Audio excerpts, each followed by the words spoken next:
السلام عليكم ورحمة الله وبركاته. بسم الله الرحمن الرحيم.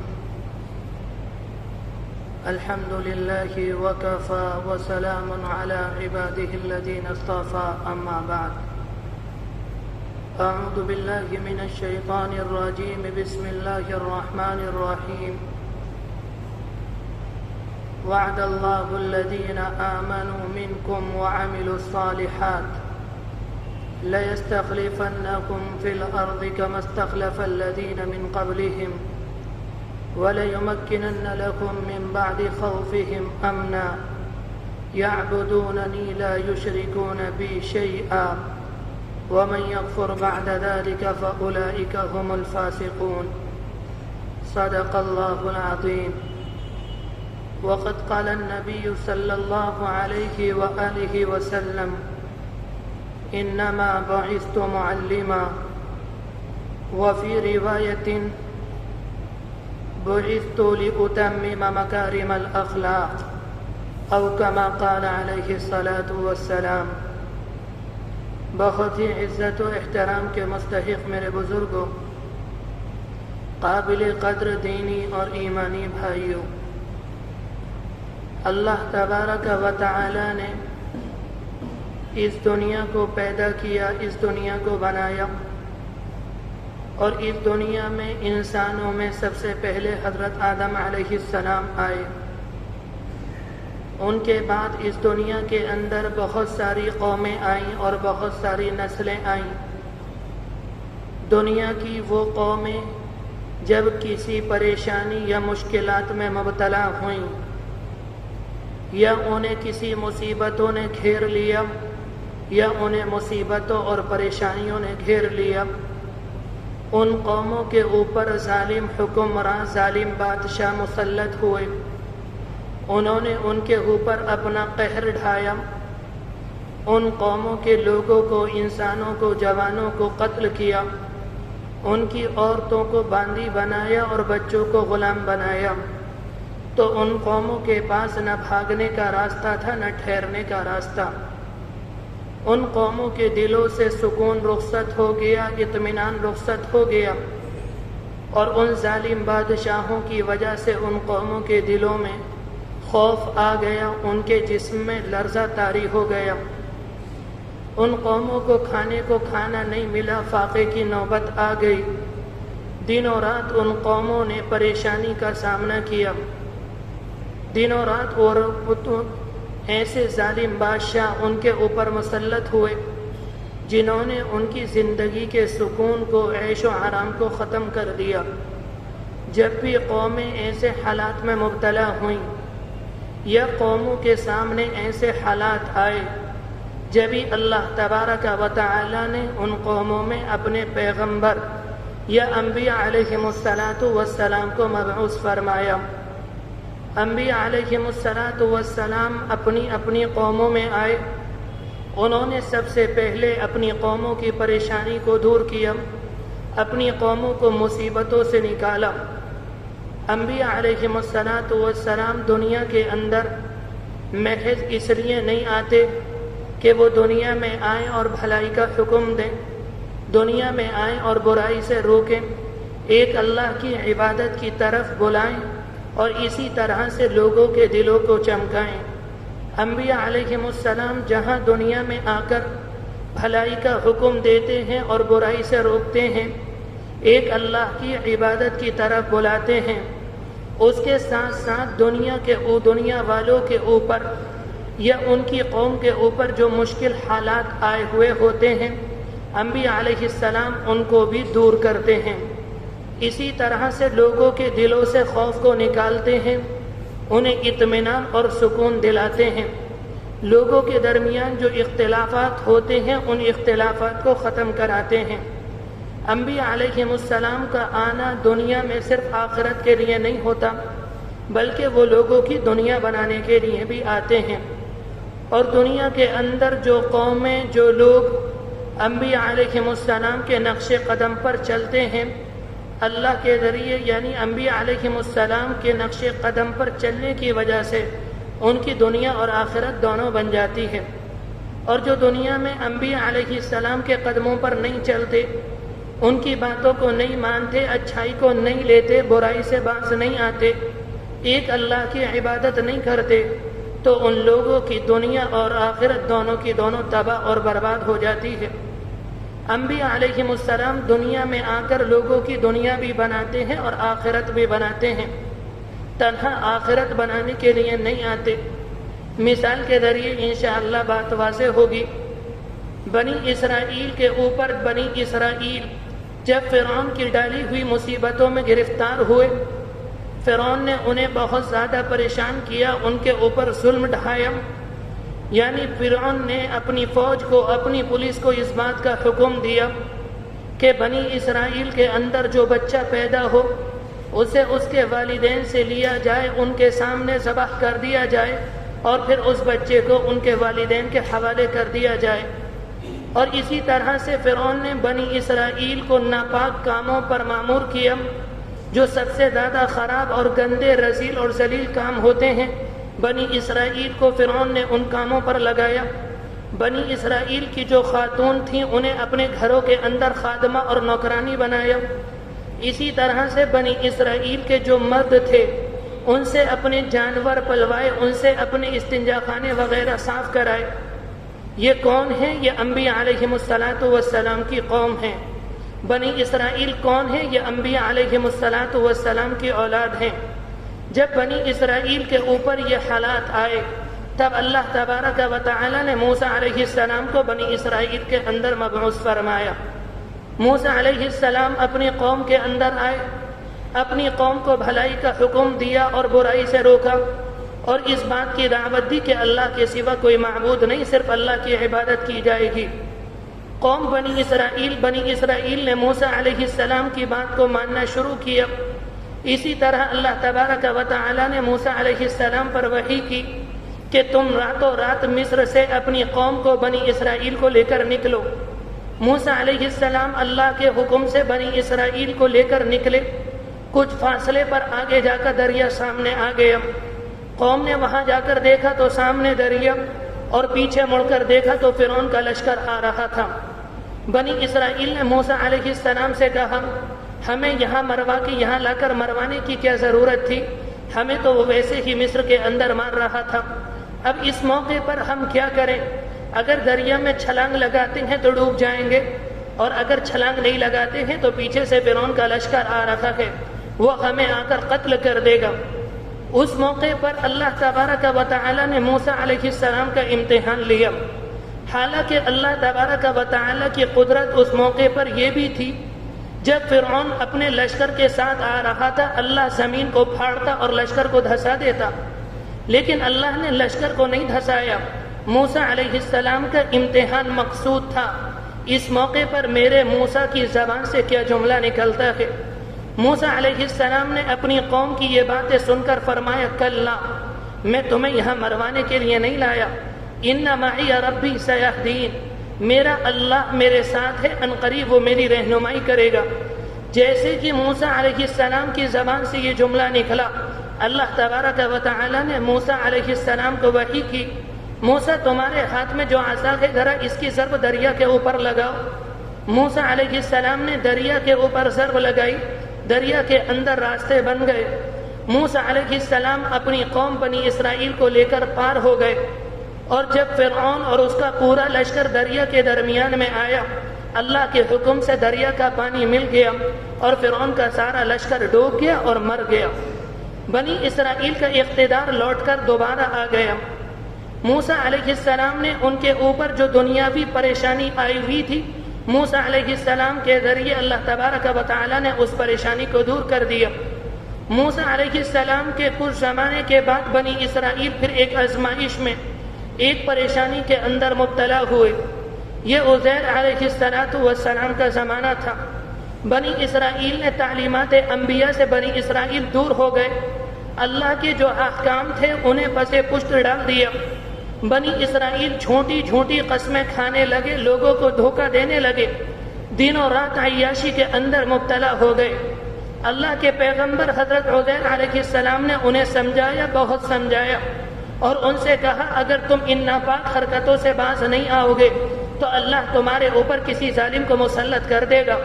قوم کی آنکھ نہیں کھلی، قوم نے عزیر علیہ السلام کی باتوں کو نہیں مانا، وہ اسی طرح سے گناہ کرتی رہی۔ ان کے گناہ کرنے کے نتیجے میں اللہ نے ان کے اوپر ایک ظالم بادشاہ بخت نصر کو مسلط کر دیا۔ اس نے مسجد اقصی پر بیت المقدس کے اوپر حملہ کیا اور توریت کے تقریباً 30,000 علماء کو سب سے پہلے اس نے شہید کیا۔ اس کے بعد 70,000 اہل کتاب کو شہید کیا اور 70,000 اہل کتاب کو اپنے ساتھ گرفتار کر لے گیا۔ جن لوگوں کو اس نے گرفتار کیا تھا اس میں اللہ کے نبی حضرت عزیر علیہ السلام تھے۔ وہ انہیں اپنے علاقے میں لے گیا، وہاں جا کر انہیں قید خانے میں ڈال دیا۔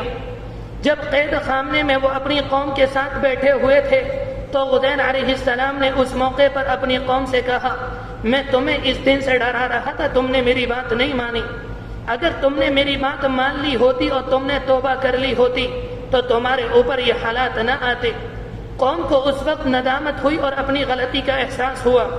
قوم نے عزیر علیہ السلام سے کہا آپ اللہ سے ہمارے لیے استغفار کیجئے کہ اللہ ہمیں معاف کر دے۔ قوم نے توبہ کی اور رجوع کیا۔ چند سالوں کے بعد بنی اسرائیل کو آزاد کیا گیا، ان کا اقتدار لوٹ کر دوبارہ واپس آ گیا اور ان کی حکومت قائم ہو گئی۔ تو میرے کہنے کا مقصد یہ تھا کہ انبیاء علیہم السلام جہاں لوگوں کی آخرت بنانے کے لیے آتے ہیں وہ لوگوں کو دنیاوی پریشانی سے بھی نجات دلاتے ہیں، جس طرح سے موسیٰ علیہ السلام نے اپنی قوم کو نجات دلائی۔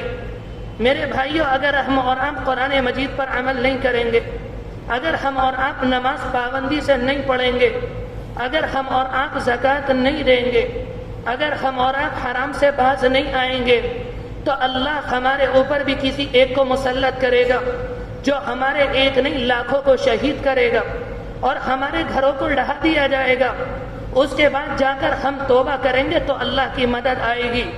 اس وقت کے آنے سے پہلے اگر اب ہم اللہ سے توبہ کر لیں، اپنے گناہوں پر نادم اور شرمندہ ہو جائیں تو انشاءاللہ وہ وقت نہیں آئے گا۔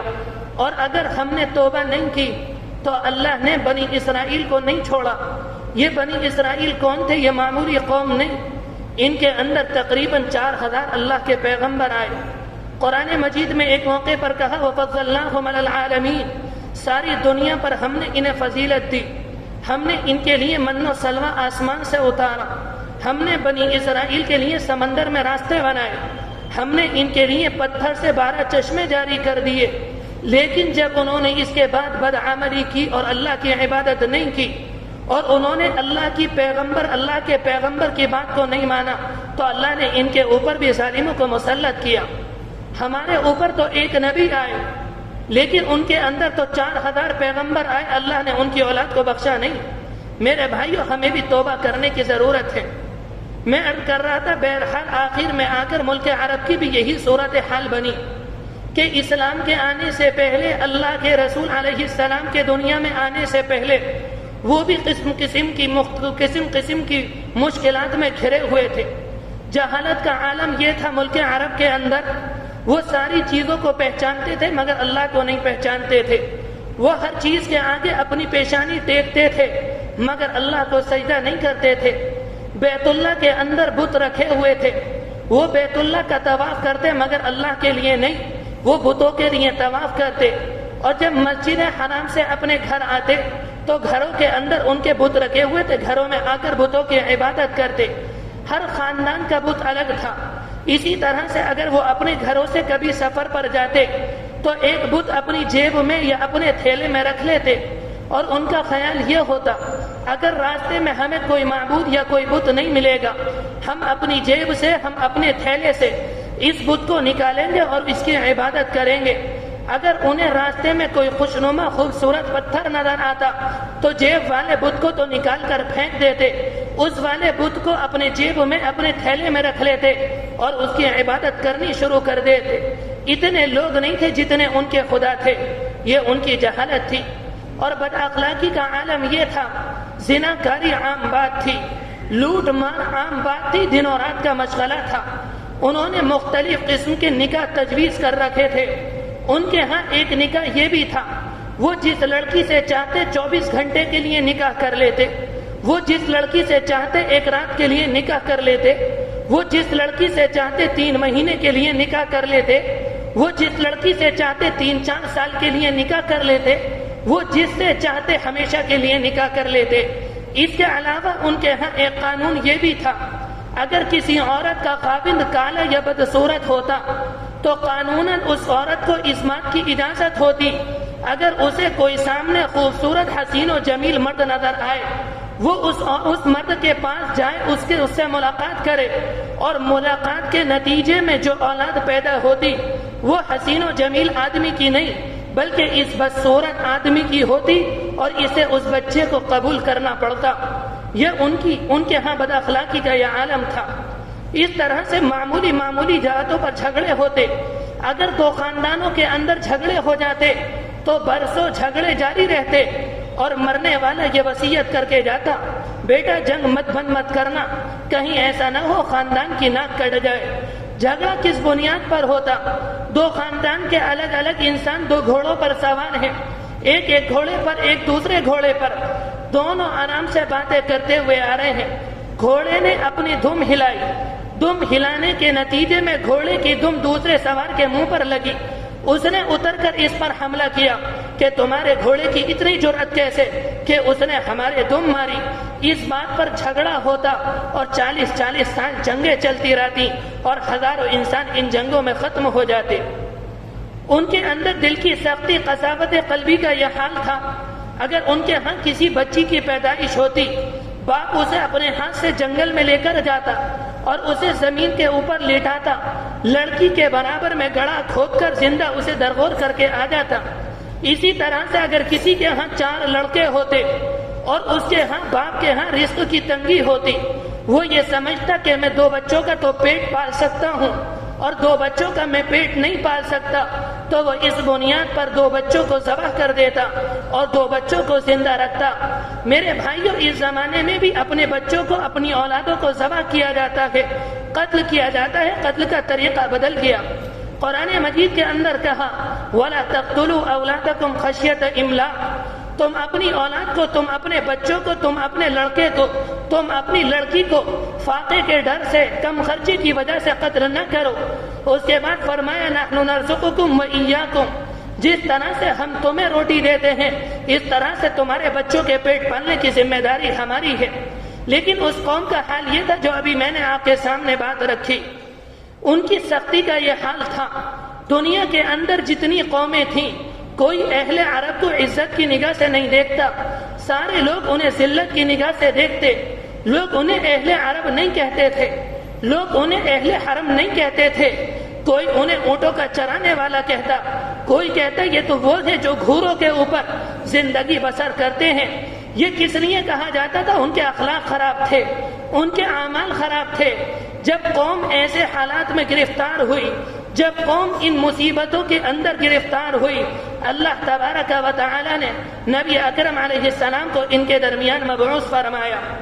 آپ علیہ السلام اپنی قوم میں آئے اور آپ علیہ السلام نے پہلے اس بات کو سمجھا کہ ہماری قوم کس مصیبت میں گھری ہوئی ہے، کن پریشانیوں میں ہماری قوم گھری ہوئی ہے۔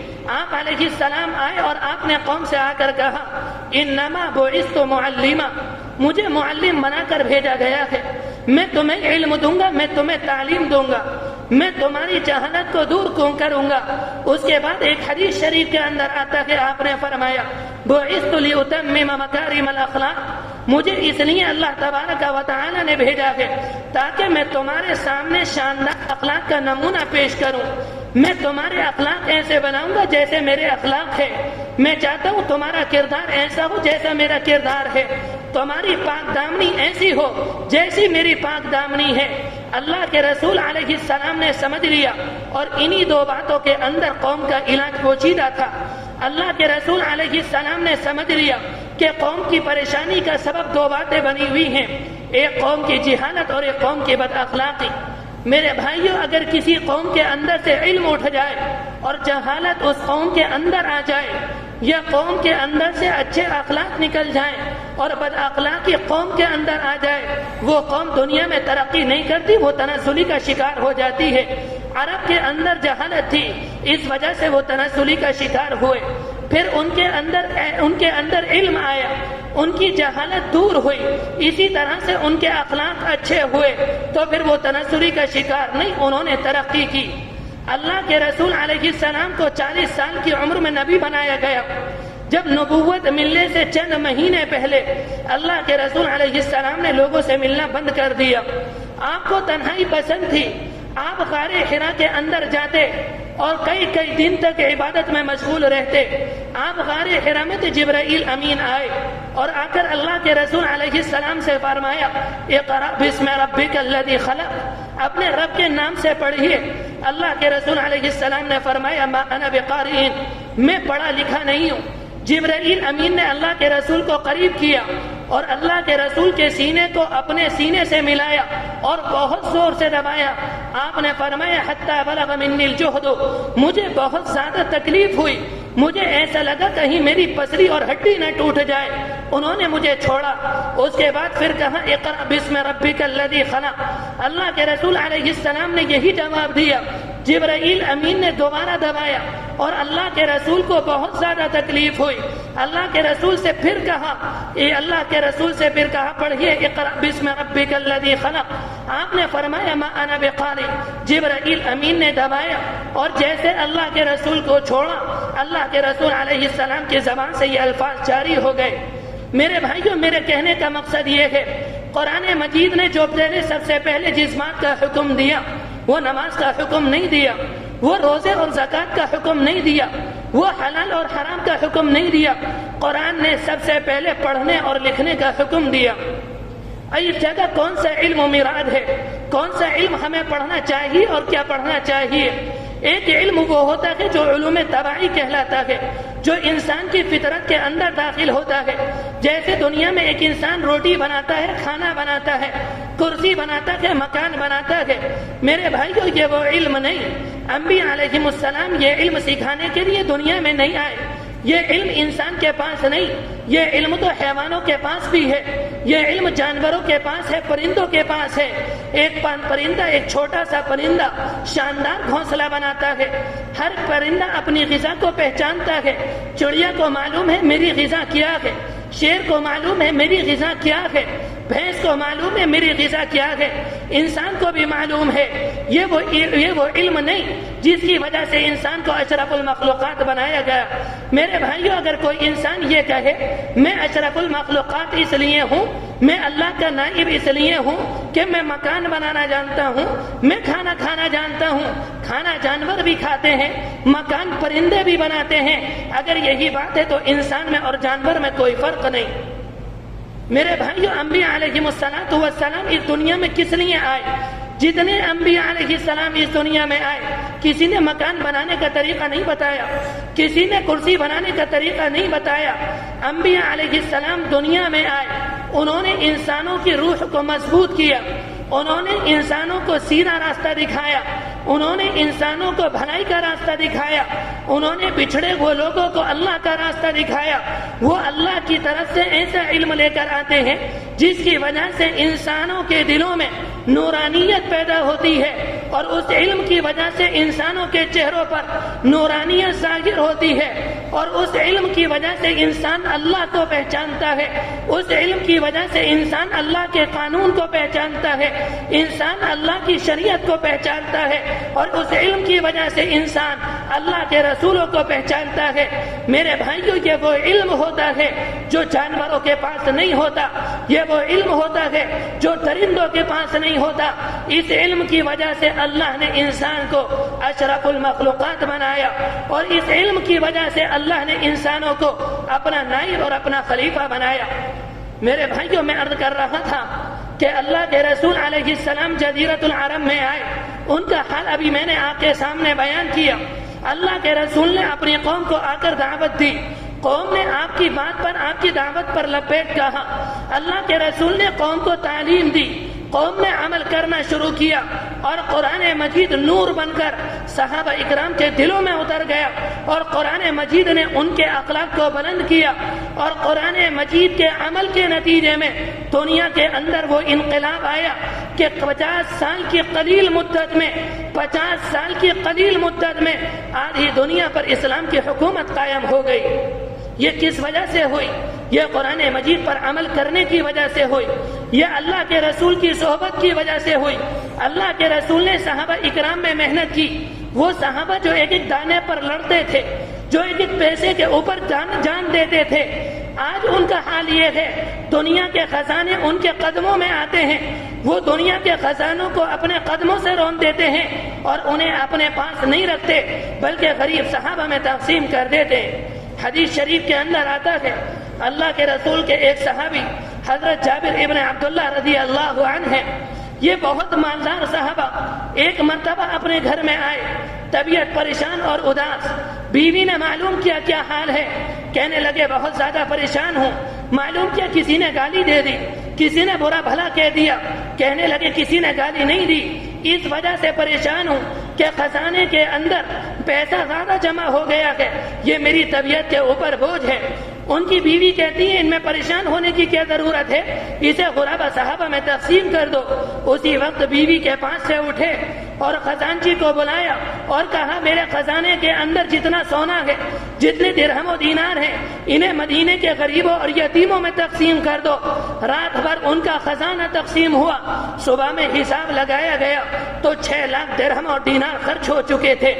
میرے بھائیو، یہ صحابہ اکرام تھے کہ اللہ کے رسول علیہ السلام نے ان میں محنت کی، یہ ایک ایک پیسے پر لڑتے تھے، لیکن جب اللہ کے رسول نے ان کے درمیان محنت کی تو اب یہ لڑتے نہیں ہیں، یہ دوسروں کو کھلا کر خوش ہوتے ہیں۔ میرے بھائیو، ہندوستان کے اندر جب کانگریس کی حکومت تھی اور گاندھی جی اس ملک کے اندر زندہ تھے تو گاندھی جی نے اخبار کے اندر ایک مضمون لکھا اور اس میں یہ بات کہی تھی اگر کانگریس کے وزراء عالمی وقار چاہتے ہیں اور عالمی شہرت چاہتے ہیں اور یہ بات چاہتے ہیں کہ ان کا سر ہمیشہ بلند رہے، میں انہیں اس بات کی وصیت کرتا ہوں وہ صدیق اکبر عمر فاروق کا نمونہ اختیار کریں، جن کے پاس خزانے آئے، جن کے پاس ملکوں سے دولتیں آئیں، انہوں نے اپنے پیروں کے تلے ان دولتوں کو رون ڈالا۔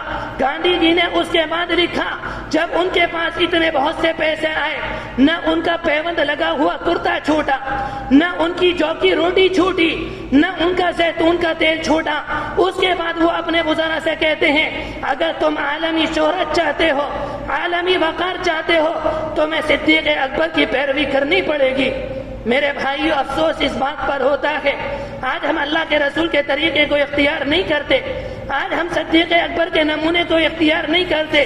میں نے شروع میں یہ بات کہی تھی کہ انبیاء علیہ السلام دنیا میں اس لیے آتے ہیں تاکہ وہ لوگوں کی دنیا بھی بنائے اور دنیا کے لوگوں کی آخرت بھی بنائے۔ اللہ کے رسول علیہ السلام دنیا میں آئے، آپ نے صحابہ اکرام کی دنیا بنائی۔ دنیا یہ بنی کہ 50 سال میں آدھی دنیا پر ان کی حکومت قائم ہوئی اور آپ نے صحابہ اکرام کی آخرت یہ بنائی۔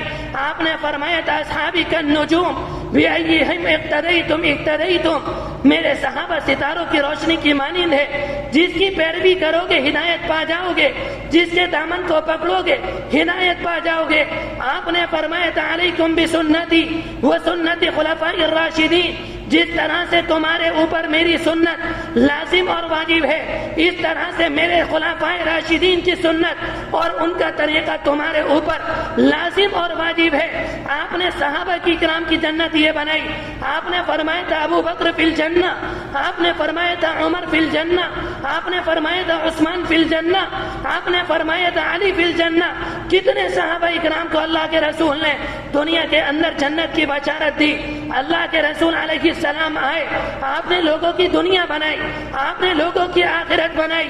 آج اللہ کے رسول علیہ السلام بظاہر دنیا کے اندر موجود نہیں، لیکن اللہ کے رسول کی تعلیم موجود ہے، ان کا قرآن موجود ہے۔ اگر ہم چاہتے کہ ہماری دنیا بن جائے، اگر ہم چاہتے کہ ہماری آخرت بن جائے، ہمیں قرآن مجید پر عمل کرنا پڑے گا، ہمیں نمازوں کی پابندی کرنی پڑے گی، ہمیں حلال اختیار کرنا پڑے گا، ہمیں حرام سے اجتناب کرنا پڑے گا، ہمیں زناکاری سے بچنا پڑے گا۔ اگر ہم قرآن مجید پر عمل کریں گے ہماری دنیا بنے گی اور ہماری آخرت بھی بنے گی، اور اگر ہم قرآن پر عمل نہیں کریں گے ہماری دنیا بھی نہیں بنے گی اور ہماری آخرت بھی نہیں بنے گی۔ دنیا والے اس لیے ماریں گے ہم اللہ کا نام لیتے تھے، اور کل اللہ قیامت میں اس لیے مارے گا کہ تم میرا نام نہیں لیتے تھے۔ میرے بھائیوں، جو بات کہی گئی اللہ تبارک و تعالی کہنے سننے سے زیادہ عمل کرنے کی توفیق نصیب فرمائے، ہمیں اپنا بندہ بنا دے، نمازوں کی پابندی نصیب فرمائے، نبی اکرم علیہ السلام کے طریقے پر عمل کرنے کی توفیق نصیب فرمائے۔ جو لوگ دنیا سے جا چکے ان کی مغفرت فرمائے، جو لوگ جیلوں میں بند ہیں ان کی رہائی کا انتظام فرمائے۔ وآخر دعوانا ان الحمد للہ رب العالمین۔